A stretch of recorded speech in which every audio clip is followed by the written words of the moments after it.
In this video, we'll be learning how to solve simple equations that involve what is called the absolute value function.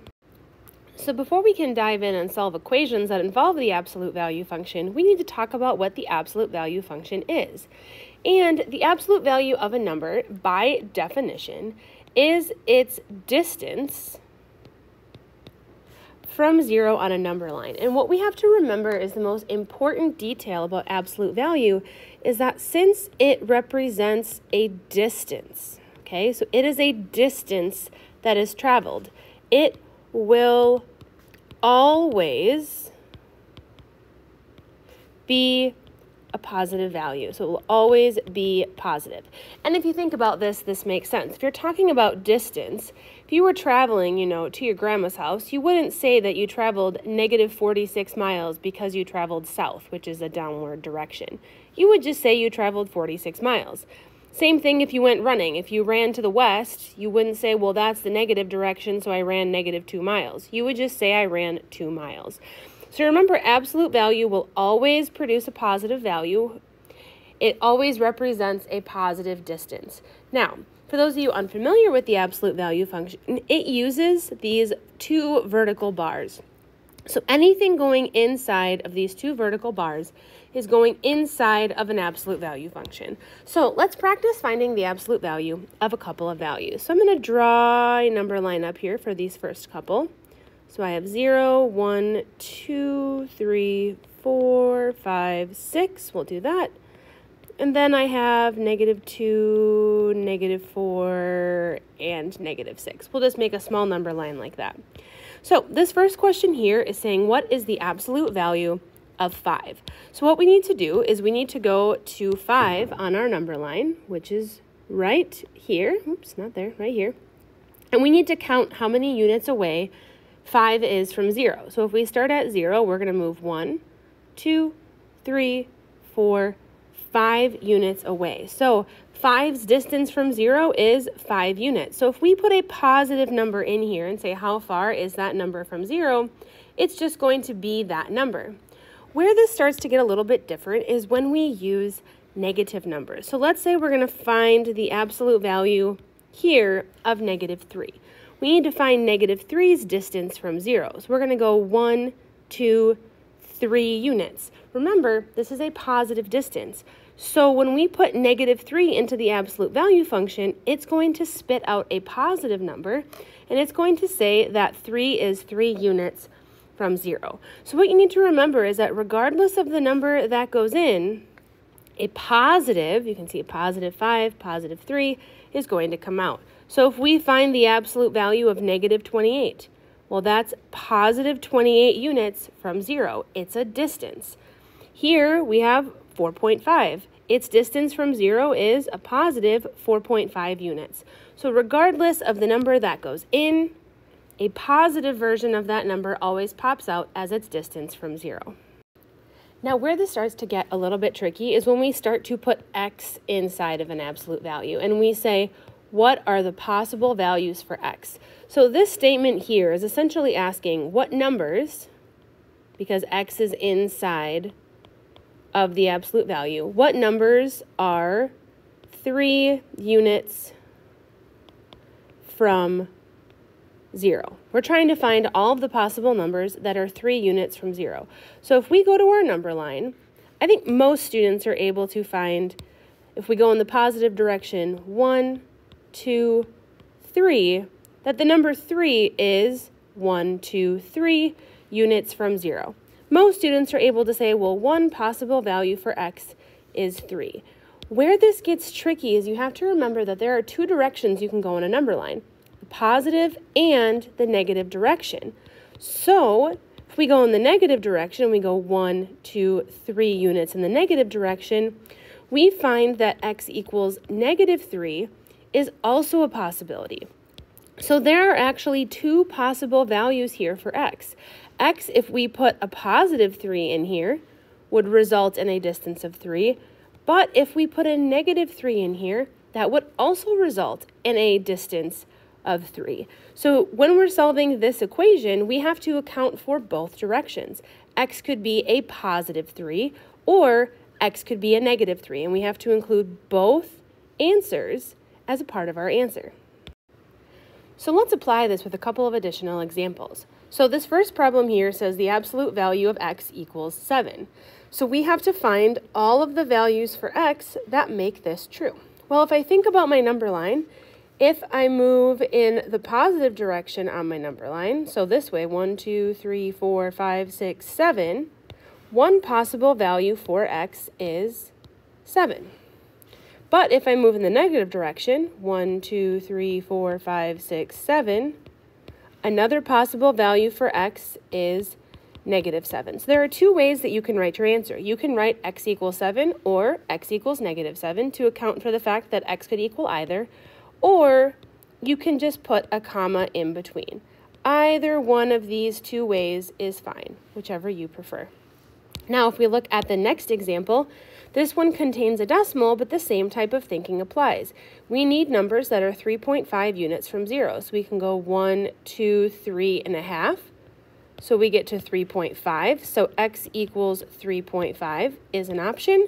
Then if we go the negative direction, 1, 2, 3.5, we have negative 3.5. So again, we have two possible values for x that results in a distance of 3.5. Now, where this starts to get tricky is in an example like this, and I'm going to try to trick you with these examples to see if you can catch on to the definition of absolute value. Remember, absolute value is a distance. So what this is saying is what x value produces a distance of negative 12. And we've talked about how distance is always positive. So the thing is, if you have an absolute value and you're trying to figure out, well, what number that I put in here would result in a negative distance, there's no number that does that. So if you notice that you have an absolute value symbol with x on the inside and it equals a negative number, you can pause and say that there is no solution, because truly there is no value for x that has a distance from 0 of negative 12 units. So be on the lookout for those. Make sure you can catch if there's a problem that's tricky and trying to make you really observe, can this absolute value exist?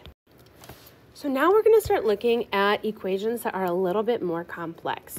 So here it says, what if an absolute value is in an equation? So I know we had equations on the previous slides, but it was just an x equals equation. Now we have something a little bit more complex inside of our absolute value.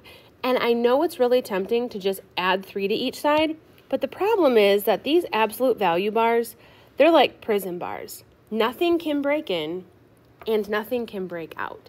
So what we need to do instead is we need to start thinking about what could the inside of this absolute value be? Well, the inside of this, whatever x minus 3 is, has to equal something that is 6 units from 0. So this inside piece could equal 6, because that would be 6 units from 0, or this inside piece could equal negative 6. Either one of these could equal that inside piece. So what we're going to do to break down these prison walls is we're actually going to separate this into the two different scenarios, and that's how I use the two different bars. So you can't just add 3 and call it a day and find one single answer, because there are two. So we need to figure out what two possible values for x could go here on the inside.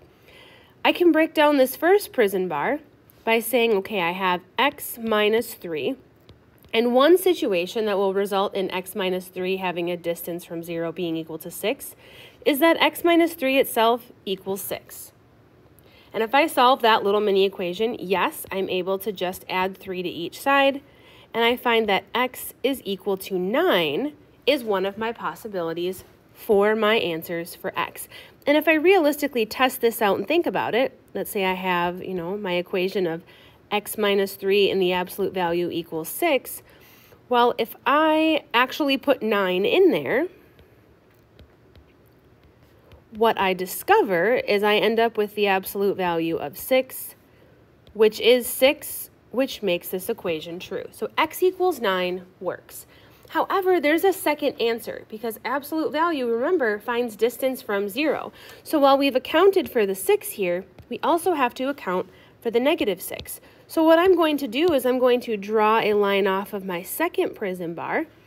I'm going to say, well, x minus 3, its other option is that this inside piece right here could equal negative 6. And if that inside piece equals negative 6, it will also result in an absolute value of 6. So here I'm going to add 3 to each side, and we find that x could possibly equal negative 3. So notice here that I found 1, 2 answers. Now for those of you that are skeptical and who don't really believe that negative 3 is also an option, let's put it into the equation and test it. So we have negative 3 minus 3, so negative 3 went in place of x. This becomes the absolute value of negative 6. The absolute value of negative 6 is 6, so this works. So for all of these absolute value equations, you want to break down your prison bars by accounting for 2 different scenarios. One that makes the inside equal the positive version of what it's equal to, and one that makes the inside equal the negative version, so that you can account for that distance from 0. So let's try a second example here. So I notice here that my absolute value, the inside, is 2x plus 7. And that 2x plus 7 is inside of the absolute value bars, so I can't break them out right now. But what I do know about absolute value is its distance from 0. So I know that this inside piece right here could equal 4, or it could equal negative 4 to produce an absolute value of 4 itself. So what we're going to do is we're going to break down these prison walls, and we're going to say 2x plus 7 could equal 4, or to break down the second wall, 2x plus 7 could equal negative 4. So we start by thinking about what that middle could equal and setting up 2 little miniature equations. Then from here, we're just going to solve each little mini equation. So we subtract 7 to start. So I have 2x is equal to negative 3. Then I notice I need to divide by 2, and we find x is equal to, what you're probably noticing here is that negative 3 doesn't divide nicely by 2. So what we can do is we can leave this as a simplified fraction. So we have negative 3 over 2, and we can say that that is our final answer. Now if we repeat this over here with the second equation, you'll notice we get 2x is equal to negative 11, divide by 2, divide by 2. Negative 11 doesn't divide nicely by 2, so we'll just leave it as negative 11 over 2 as a simplified fraction. So by setting up my 2 mini equations, I found both possible answers for x that make this equation true. So let's take a look at this example here. So again, we see we have an absolute value equal to a number.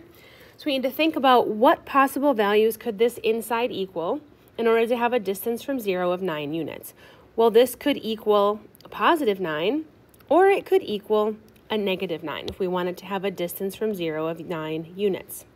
So I'm going to take 3x, set it equal to 9 to break down the first wall, 3x, and set it equal to negative 9. And now we're able to solve and find our values for x. So in this one we divide by 3, so we find x could equal 3. That's one possible answer. And then here we also just need to divide by 3, and we find that x equals negative 3 is our other answer. So if we take either one of these x values and we replace it with x, we will find that the inside is a value that is 9 units from 0.